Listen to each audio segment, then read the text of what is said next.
Welcome to the Knock On Effect podcast, where concussion meets conversation, with Adam Wood and Cliff Butler. Brought to you by Safeguarding You and the Melbourne Headache and Concussion Group. Let's get into this. Mums and dad, boys and girls, welcome back to the Knock On Effect podcast with my partner in crime, Cliff Butler, and me, Adam Wood. It's been a minute between podcasts. And so we just thought we'd get back on. No, we're not going to have an interview, a guest interview with this one. We're just going to chat about some stuff that's been really topical. And Cliff, how you been, mate? What have you been up to? Mate, I've been flat out. It's I've been away with the lacrosse Victorian team again. It's that time of year. Second year in a row, we've supported the national lacrosse team over there and managed to baseline test all of the national box team earlier in the year, and then all of the national men's team were all baseline tested as well. So awesome to see teams and clubs and NSOs getting behind that baseline testing. We go on and on about it, but I just can't. I'm going to segue here a little bit. I can't endorse it enough for kind of older teenagers and adults that it just makes that decision-making around removal from sport or inclusion in sport, we need to remember, so much easier, and just tracks your return to play, which is just makes my life so much easier. But so that's what I've been doing for the last couple of weeks, and just super busy in clinic with a lot of sports are on. Seem to be a lot of injuries occurring at the moment. We've got a lot of people. My poor son broke his ankle a couple of weeks ago playing lacrosse, and his mates busted his leg, and we've got syndesmosis injuries everywhere. So, yeah, games are moving faster. Kids are fitter and stronger. They haven't had a lot of rain, so the grounds are pretty hard. So, lots going on in the clinic for us, which has kept us off the pod. But obviously, more importantly, what we're here to talk about, and while we've been a little bit slack, is there's an absolute ton going on in the background for you, Adam. Now, obviously, everyone knows the story about how we met at a luncheon a couple of years ago. I was there with Lacrosse Victoria actually at the time, and we hooked up. You run a safeguarding business that I think we've touched on a couple of times, but it's becoming more and more important at the moment, safeguarding children. Clubs are asking for it. Leagues are asking for it. You know, that top-down mentality. People are really wanting to make sure kids are being safeguarded from an injury perspective, from a wellness perspective, mental health perspective, concussion perspective. So I think it's really awesome to hear about what you've been doing, mate, in the background for the last 6 months, because you've been flat out. Well, I have, and we have, mate. And I guess this is, just to go a little bit deeper on that, mate, and you're a big part of this, right? So, so we don't like to talk about ourselves, but I think there's some things that are happening where we just hang on a sec, Adam. Like, you don't like to talk about yourself. I've got no dramas with it. Get around it, mate. Embrace it. Yeah. I will, mate. And look, we'll just walk through some slides here, mate, because I think there's some really compelling stuff we need to talk about around what is safeguarding you, where have we been, what have we been up to, and what does this mean? And it's very much around the Australian Sports Commission. And so there's a little bit of a teaser, but just some background. Safeguarding you is, I think it's important. Hey, Ads, I think it's important not to cut you off here, because I think, we don't want to have the mums and dads going, oh, grown, here we go. This is important for parents. So I don't want to, sorry, this is the second time I've kind of jumped in, but 100%. As a parent, you need to understand this. This is the way the world's going, and it's super important. And you want to be choosing a club that is embracing this, I think, and getting in front of this. So, when you're looking at where to get little Tommy to play footy, or Sally's going to play netball or footy or whatever, this is important. And I think you need to know what safeguarding means in the context of your child playing sport, what it means for the club that you choose. And so, don't switch off if you're a parent. I think you need to know this. And equally, though, if you're a president of a club, or you're involved in a committee or whatever, this is super important for you as well, mate. And that's probably even the bigger point to the club execs, mate. I met with Knox basketball presidents last week, with Basketball Victoria in the room, and also this isn't just about safeguarding. It's about building a legacy for your club, right? What we found is that most execs, most committee members that work in clubs, put in a mountain of work. And one of the big fears, like myself, like you, no doubt, mate, is you put in all this work and at some point, volunteers come and go. We're not there forever. And so what we worry about is what sort of a legacy we're handing over to the next committee. And so when we talk about safeguarding, we're not just talking about child safety in through one prism. We're talking about safeguarding kids, safeguarding clubs, building a future for clubs to be able to hand over a system to a safety operating system, which we'll get to in a little bit, right? But the background for us was really quickly. Child safety standards came into force in Victoria in 2022. We were uniquely skilled and had a system that we could help clubs help themselves in managing what their legal responsibilities were, particularly in the child safeguarding lens. And then soon enough, with the leagues and working with elements of the AFL, we were asked to do the same thing around concussion. And that's where you and I came together, right? Because the concussion guidelines, once you know them. They're pretty easy to understand and manage. But there was a huge gap in knowledge. And so we've got a series of programs run through a platform called Safeguarding You, where we can help clubs help themselves around child safeguarding, concussion management. And then what we've built out more recently is club governance framework. And so that sort of led into an opportunity that we were lucky enough to be accepted into the Australian Sports Commission's very first innovation hub program called The Park. And you've been a massive part of this with us, mate, as has Cordo Smith, that can't be on this call, but will be joining us on a pod soon.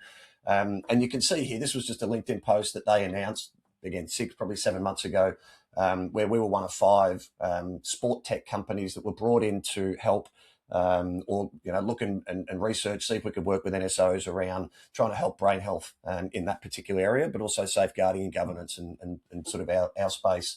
And what we were tasked to do was actually try and produce something particularly in the concussion space, and to develop a new way of managing not just concussion guidelines, but sideline assessments, treatment, and with the modern world of AI, and we're all, very accustomed to using GPT and Claude and Gemini. With that sort of technology approach, what can we do differently in concussion? And so we smashed it.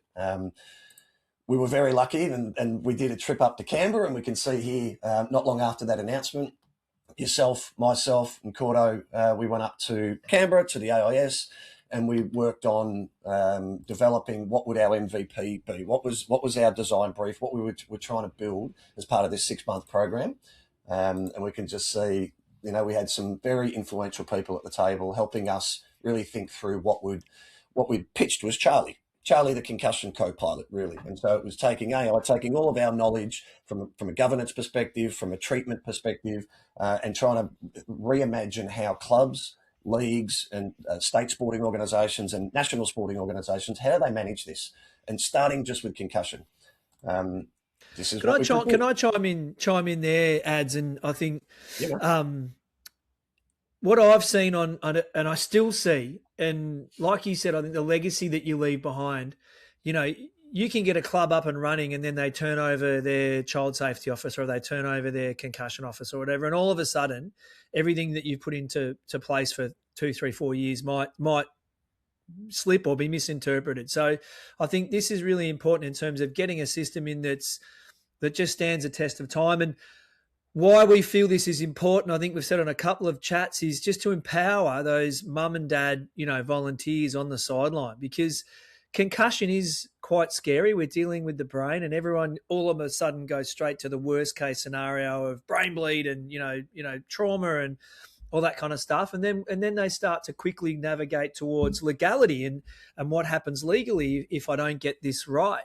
So, and then we're conflicted because our brains are tricky, right? That all of a sudden we can think all of those things, but then we cannot want our son or daughter to miss 2 games of football, especially when it comes around finals time or those tricky times. So I feel, and chime in and correct me and put your 2 cents in on this, but the reason that we started to do this was to provide a consistent framework that empowered parents to be able to make decisions using objective data so they could feel confident to remove a child from play or to let the child go back on. So we're just trying, and obviously we always come from an abundance of caution, from if in doubt, sit them out. And we'd rather that if you're not sure, that you then sit the child and then you send them off for a referral and they get assessed by someone like myself. But this really was born out of our experiences at a local club level and wanting to help parents we wanted to help parents feel more confident in tackling this situation. Yep, 100%, mate. And as we know, a lot of trainers are mums or dads that have done a first aid and CPR course, but really don't have a clue how to handle concussion. And so now we've got these guidelines from the Australian Institute of Sport, from the AFL, NRL. They've got their own guidelines that we should follow a system of being able to recognise that an incident occurred, remove them from play, and conduct a sideline assessment to see whether there's any red flags, which means get to hospital, or any signs or symptoms, which means go and see a Cliff, go and get treated, or go and get diagnosed and treated and return to play, so that the kids can keep playing sport. That's our whole ethos, mate. We want kids playing sport forever. And just like if they have a hammy or they do an ankle, they're out for certain weeks. Well, it's making an understanding that same, like with concussion, exactly the same thing. There's a process to return to play, but if you handle it the right way, you will be safe. And so that all starts with empowering the trainers, the coaches, the parents in whatever sporting environment. Because in basketball, there's very rarely a trainer at the same with lacrosse. Yeah, we don't have trainers. Yep. So it might be a parent or a coach or a TM that does it. But in a real simple way, what we try to work out is how do we make it as easy as possible for, in that heat of the moment, that sideline dilemma, what do they do? And they'll scan a QR code now, and through Charlie, they'll be able to conduct a sideline assessment, which will run them through those red flag signs and symptoms. And if there is something suspected, to remove them from play.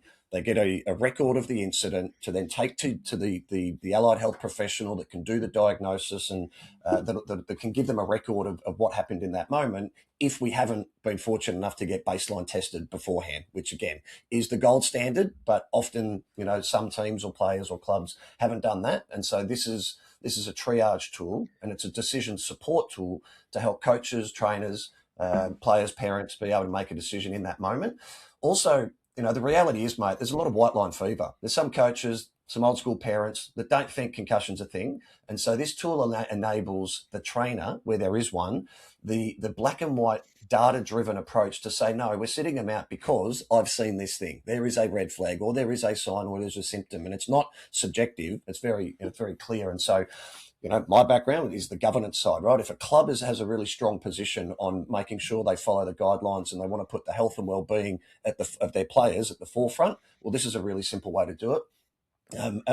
Not least to say the legal liability, as you say, mate. We know that more firms are coming. I was just going to chime in with that, mate. We're getting we're hearing a lot of it. You and I are hearing a lot of this. We've got clubs that are currently being sued, at a local level, and if if a settlement, costs tens of thousands of dollars. I don't know too many clubs that are sitting on a nest egg of money like that, and that's just detrimental to a club. I think with the baseline testing, though, what I wanted to just touch on there as well before we kind of skip forward is the reason this is important as well is baseline testing is only indicated when in kind of 14 to 16 and on, and anything under 14s and even that's a bit of a grey area. The child's developing brain means that baseline testing can change really quickly. So their score in June might not be their score in August. So we don't advocate for baseline testing kids kind of junior players. So this is where this is so important. This objective and systematic approach to removal is so important, because at a level junior, you're not going to have a baseline test to refer to because it's not indicated. Yep. So this becomes extremely important. Yeah, good point, mate. All right, and so just to move through this, right, and we're not going to go deep on the demo or anything like that, but this is what we've built, right? So anybody can scan a QR code and conduct a sideline assessment. In that assessment, you can share your location so that if we need to, we can refer you to the local ER if you're playing away, or to the local, recognised concussion qualified allied health professional that we're building a network around. But you would just simply start that assessment. You would, choose the sport that you're in, and then you can see here we're searching for red flags. If there's no red flags, we're looking for clues. If there's no clues, we're looking for symptoms. Do they have headaches? Are there observable symptoms as they're changing thinking, changing emotion, those sort of things? And if you can see, if we click any of these and we progress through, there's a series of questions here right at the last. What's the awareness? So you can ask some questions to that player. Where are we today? Who scored in the last game? Did your team win the last game? Let's say any of these answers seem to be impaired. You can get then an assessment determination. There's a possible concussion here. Remove them from play. These are the things to do. There's a record of this, and then we can send a copy of this assessment, email a copy to yourself without having to log in, sign up, download anything. This is just something that's instantly available for anybody, really, in that heat of the moment. What, in addition to that, because that's effectively your CRT6 form. So anyone who knows it, concussion recognition tool, version 6 is what we should all be using. It's a paper form. We've just digitized it in many ways, and then allow that information to be shared with the club or the school or the league or whoever that person. That's the important point, though, isn't it, Ads? That's the important point is shuffling paper around doesn't work. We've seen it. You and I have been at local club level on committees. Where you're filling in the head impact tool and then giving it to the parent or giving it to the club. It's a digital world we live in now. And I think, that the clubs need to have a record of that. And that record needs to just be able to be found simply by whoever can, whoever's logging in, whether it's the match day manager, the concussion officer, the child safety officer. That needs to be there, and it just needs to go straight into a dashboard. Otherwise, you're trying to fiddle around with paper, and what if you get 2 concussions in a game and you haven't got enough printouts? Like, it's just the paper. Mate, I saw last year people doing the right thing at other clubs and using the CRT6 form, and when they'd finished filling it out, they screw it up and threw it in the bin. It's ridiculous. The whole point of this is having a record. The point of this thing as well that I like is that red flag straight up, right? So for me, the red flag's most important, right? So if you've got the red flags, you don't keep doing the test. I had a patient come in the other week and they'd had a red flag, but then they had the rest of the test done. Well, the red flag means that emergent care is needed and it needs to either be, probably these days, it's jump in your car and go to the closest ER because you call a bloody ambulance, you'll be waiting a while these days in Victoria. But, yeah, exactly. I think just on that, so this is, I sort of skipped over it, mate. So if we're back to stage 1 and we're just searching for red flags, we find one, we click on that, emergency, call 000. Don't worry about the rest of it. Right now, No. you've got an issue. And again, if you can get an ambulance there soon enough, or if you're able to get them to move them there yourself. But this is sort of very subjective based on the answers you provide. And so you can see here, you've got that record. You know what's happened. You can take that to the ER. You can show them in real time what's happened, and then they can make an appropriate determination. Yeah, because you don't need to continue on there. That's the important right? part. And so this is where we go beyond just a sideline assessment. Is now we've got the chatbot, and so just like chatting with any other AI tool that people might be familiar with, you can chat with Charlie. So you just click on here, and a little bit like any other AI tool, you can see here. Let's say it's not a sideline dilemma. There's not an issue that I'm trying to immediately resolve, but I want to learn about concussion, or I want to know more about it, or I want to know what is post-concussion syndrome. Well, we can help. We provide these suggested questions because obviously that's super important if you don't know what to ask, but it'll then provide you with answers that won't hallucinate like some generic frontier LLM models or AI models can do. This is based entirely off the known and authorised Australian Sports Commission, the concussion guidelines that are recognised internationally and nationally by the AIS and different NSOs. And so this will tell you honest answers. When should a player be removed from play? Right. This will think and will give you an accurate answer that you can trust. And then you can ask it whatever you want. So you can see here, we've got our own AI, which is really, really cool. But that's more of an educational tool to be, and contextual too. Right? So some sports handle things differently. And so we're just constantly training Charlie to be able to provide situational conversations like you would experience with any other sort of AI tool. The other thing, what you're saying there, Adzo, just on that though, sorry, what you're saying there is you've made sure that the data that you've put into this chatbot is specific to concussion. So it's not, you can't type in there, I don't know, who won the World Cup on the weekend or what's Taylor Swift's latest track or whatever. This is only, you're only going to get information about concussion if you type it in. For now, mate, importantly. And so, yes, so Charlie at the moment is concussion, But what we are building and what we are, as you know well, mate, is a much broader safety operating system for sport. And so starting with concussion, yes, following on with child safeguarding, club governance, injury management. And so this is a safety operating system. And Charlie, as we were, very much, as was our objective through this Australian Sports Commission innovation program, was to just ring fence this MVP, or this minimum viable product, around concussion. But we are very much building in the back end a case management system, incident reporting system, officiating system. This is becoming the center of the ecosystem of a safety operating system for sport. Sounds big words, but it's really that's what's happening. And so, yes, this is very much ring fenced. And as I said, the whole point here is that other AIs can hallucinate. And when you're talking about medical, emergency medical care and triage, that's a problem. And so we're really trying to solve for that. I love it. The other thing you can do in here, just as a little plug, right? So once you've logged in, so let's say you've used a QR code, you've scanned to do it, immediate sideline assessment. Once you log in, that's when you can start chatting with Charlie. You can also conduct repeated assessments. And so if I go back to my home, I can see my assessment history, and this is for the allied health professionals, right? What's really important is that you have a history of their assessment. So let's say Billy gets hit on Sunday. On Sunday, you do an assessment. On Monday, you want to do an assessment again because you want to know, are symptoms still present? Because as we know, the 21-day stand-down rule applies only after symptoms are gone. And so we want to know, are you symptom-free? And that's when you would keep conducting an assessment each day, or every other second day, I guess. And then you would have a record that, as you can see here, the record of my assessments are, because these are all examples, they're all pretty bad. So what you would want to see is that there have been no signs in the sideline assessment for 21 days, if that's the individual, right? As an allied health professional, you would be managing that treatment and return to play plan yourself, but this is also a tool you can use.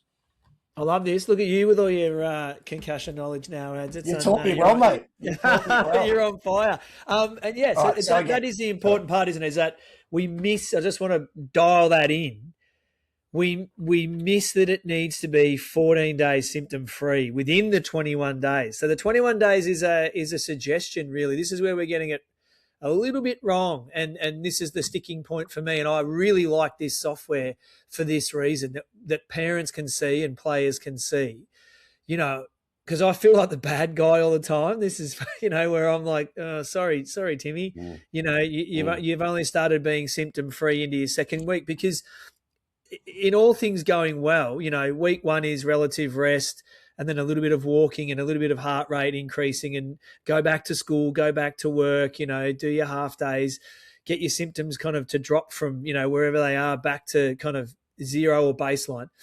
And then the second week is, hey, let's go back to non-contact training, and we're really not worried about heart rate zones as much. We're just more worried about symptoms. And then the third week should be, let's go back to limited contact, and then let's get a doctor's clearance, and then let's go back to full contact and play.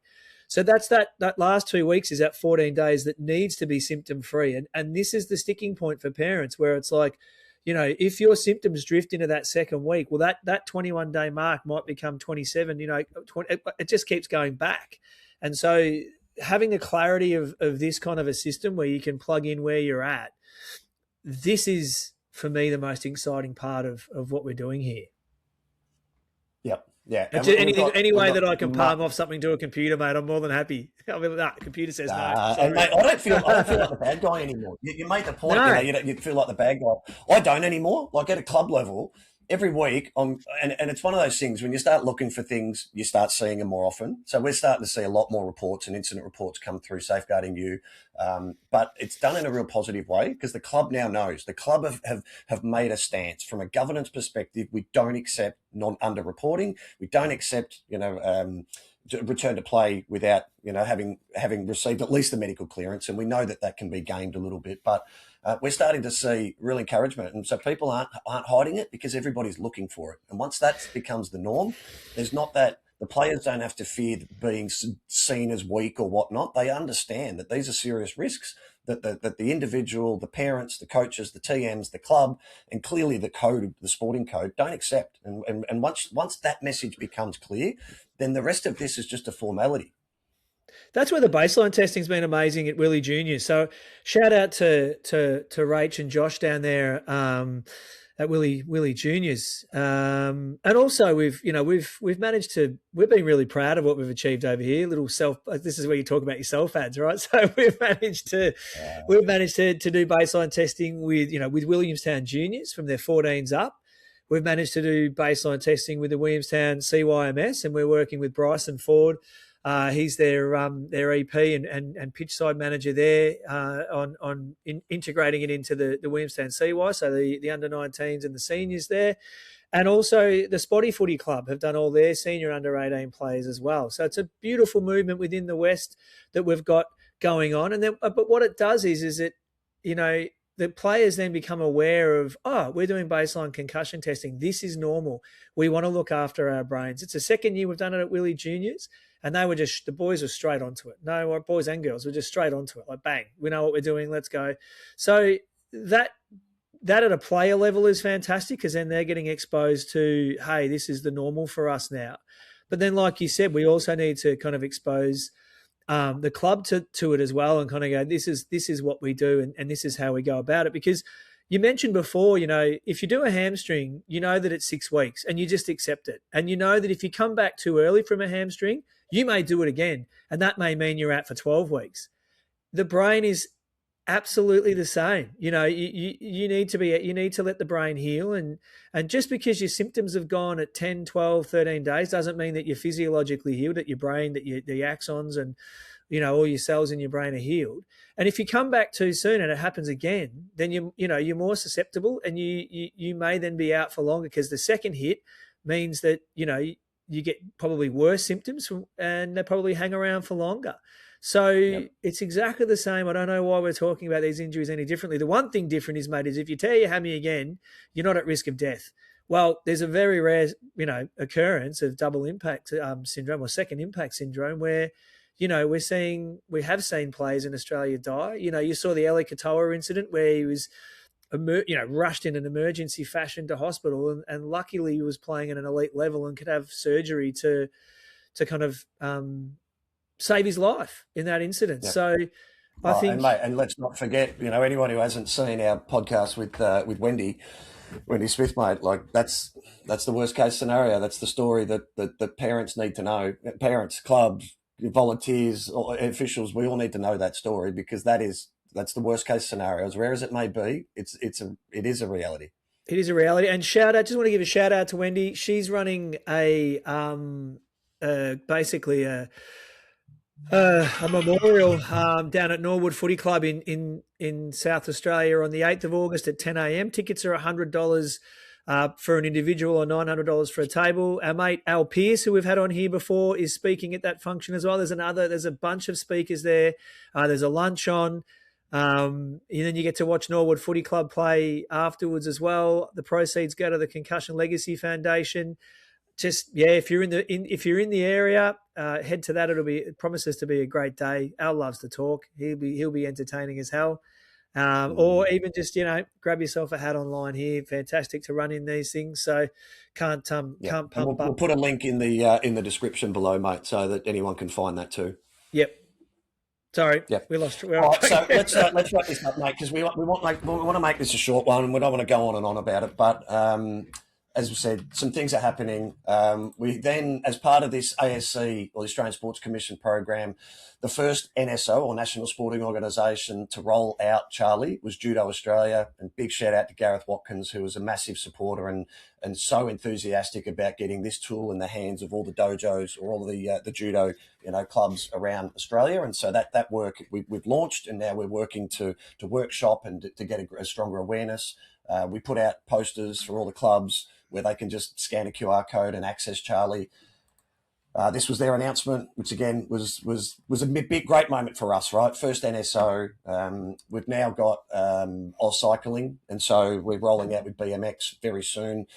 We constantly learn, and so we're working on building an ambassador network within the sport, so that some of the kids can hear from the heroes that they idolise. And then this was our presentation as our final wrap up at the end of our innovation program process. And so there's a few slides here I just want to run through, because I think this was our big takeaways, right? Is yes, we knew that this was a problem. We knew that we could solve it in some capacity. And through this experience with, working with NSOs, with the Australian Sports Commission, with refining what we thought Charlie would be, the big challenge was obviously the chasm between policy and reality. We know the policies are out there, the guidelines, but how do we get people to actually engage in that in the heat of the moment? Because, one of the important stats is 80% of concussions still go unreported across sport in Australia. And that's something that it's a huge opportunity for us to be able to improve if we can capture that behavioural gap. And the other thing for us, it needed to be friction-free. It needed to be super easy. And hence why we chose to do a QR code system on the back of a poster or, a unique link that can be shared out throughout clubs or throughout different sporting bodies. But it's simple. Scan a QR code and away you go. This is, an example of what it looks like. And the idea to remove friction and just make it super easy and encouraging to be able to do that. This is sort of what we've showed you, the slides of what it looks like. There's a whole bunch of data and dashboards that we could talk through, but we'll do that another day. As we mentioned, rolling out with Judo and now BMX. Thanks again, Big Gareth, to a big thanks to Gareth for helping out and Oz Cycling for what's coming. A big shout out also to Carly and Swinburne Uni, who are partnered with us to do the academic rigour and the research to validate the quality assurance around the AI, but also the user evaluation, because that's a really big, important part as we constantly want to improve this. And some of the feedback that we've had already is that Charlie's great in terms of sideline assessments and being able to chat with Charlie as an AI tool. But what about management? What about case management, incident reporting for the clubs and the leagues? And that's obviously something we're building very hard and very quickly. As the next release, we'll have more to talk about. System level imperatives, I won't bore you too much, but we see here the connected concussion ecosystem, and that's where we see ourselves. There's lots of different tools, and you and I, we've spoken about this at length, mate. There's lots of gadgets and gizmos and tools, and maybe the future of diagnostics is going to change dramatically if some of these tools can be proven and FDA and TGA approved. But at the moment, it's a governance and awareness. It's an immediate sideline assessment. It's everything that we've identified the weaknesses and the disconnected points. Like we talk about a concussion passport as that utopian solution. What happens if Billy gets hit on Saturday in basketball? Well, how does his footy club on a Sunday and how does the school on a Monday know about it? That's a challenge, right? Because you've got different sports, different codes, different systems, all with very different interests. And so we've factored all that into Charlie. And so we're going to make it permission-based and opt-in, but an individual using Charlie can permission that information to the different organisations or the sporting bodies that they're involved with. So we've got a blueprint to scale. Obviously, the ASC play a big role in that. And so what we're trying to do is look at how do we make this a scalable safety system that changes behaviour, led by governance and obviously clinical trust with our allied health professionals, which you obviously play a massive role in, mate. So too much. I don't want to go too much of a plug on all of this, but I guess the point being that we've been busy and things are moving pretty quickly for us, and we're going to have lots more to say on this. We'll come back to doing guest interviews and telling stories, and we'll get a little bit more topical. You and I know that we're going to get back into doing more regular pods around some of the news of the day and some of the innovations. Well, we've got to start talking about the lovely Billy Frampton tackle, and then obviously just recently there was the Paul Curtis tackle. Mate, we can get into some footy controversy. If you've jumped onto the concussion osteopath handle, you'll see on there, mate. I've been called a few colourful names in the chat there. It's always good to hear people's opinions. But mate, to summarise this, and I don't want it to sound like a plug for what we're doing, but to summarise this, I think I always go back to the club. I always go back to standing on the sideline, watching your kid play. And, to be honest, mate, we're trying to refine AFL clubs' usage of these systems, right? They're already kind of there for AFL clubs. I feel like a lot of, when you play AFL, you can't start without a trainer. Both teams have to have a trainer. That's in itself is just something you accept as an AFL parent. But if you go and play any other sport, you don't need trainers. There's no trainers there. So I think we're trying to refine AFL clubs, but if you're a parent of another sport, maybe lacrosse, maybe it's basketball, maybe it's rugby, if you play these sports where you don't have to have a trainer present, then maybe you need to start making some noise about using a system like this, because that's where I think, you've talked about judo, you've talked about cycling. I don't think there's no trainers, I would assume, at those sports, maybe judo, but being able to have a system that backs you as a parent to make a choice when there's not a person that's done a sports, what is it? Sports medical. What do you need to do when you become a trainer? You need to do a your first aid and your CPR. first aid course. If you're standing there watching a sport that doesn't have a trainer at it, then this kind of stuff becomes much more important. The ability to scan a QR code, to lodge an injury, to go through a concussion assessment like this and be able to do it just as anyone on the sideline. That's where I feel like the biggest benefit of Charlie comes from. So, we're also finding it, mate. Like with the BMX scenario and the Oz cycling, like you've got obviously elite pathways, you've got professional tournaments where you've got first aids and medics on, paid professional medics on site. We've got, medics at the footy club every Sunday. They're using this now, mate. So even where there is a first aid, a professionally paid first aid medic on site, different levels, but even the earlier or the less experienced medics, from our own experience at our club, they're starting to use Safeguarding You now. These experiences you like, mate. I'd use this on a weekend, just for simplicity and then for the reporting in the background so that it's lodged. But then you step away from that. And like I said, there's these clubs that don't have any medics or anyone there. So Charlie just becomes so important, I think, in that realm. And that's just what I'm seeing when I stand on the sidelines. Yeah, so it's exciting times, mate. You've worked really hard, and it's really, really exciting to see. I know we're talking about top down, that you're working with NSOs and judo and these kind of people, but it's great to see that we're both and that Safeguarding You is actually working with a grassroots bottom up as well. Whether it's with the Willie Juniors, whether it's with Frankston, whether it's with Knox, whether it's with basketball. Mate, Southern Basketball, South Metro Juniors, mate. The only reason we're now able to talk with NSOs is because we started this as a grassroots bottom-up approach. We wanted to solve a problem for clubs. Well, we did that, and then that led into leagues. Well, that's now led to ASC, and that's now leading to NSOs. So, we've got more NSOs coming on board. The relationship with the ASC, very fortunately, is ongoing. And so we're sort of working through what the next steps look like there. But to wrap this up, mate, anybody who wants to know a little bit more about what we've done, if it's Charlie itself, it's safeguardingyou.ai. If it's more broader safeguarding clubs, leagues, officiating, child safeguarding, club governance and concussion guidelines, it's safeguardingyou.com. They're the different websites that if anybody wants to know about it can go to it. They can reach out to us, obviously. This isn't a plug. We're not trying to sell anything. We're the most contactable and available people you'll find in this space because the reason we came together, we genuinely care about, improving safety standards on and off the field in sport. So if anybody's just wants to talk, have a question, got an idea, reach out to us on socials. We're, as I said, very available and, we're only going in one direction at the moment, which is pretty exciting.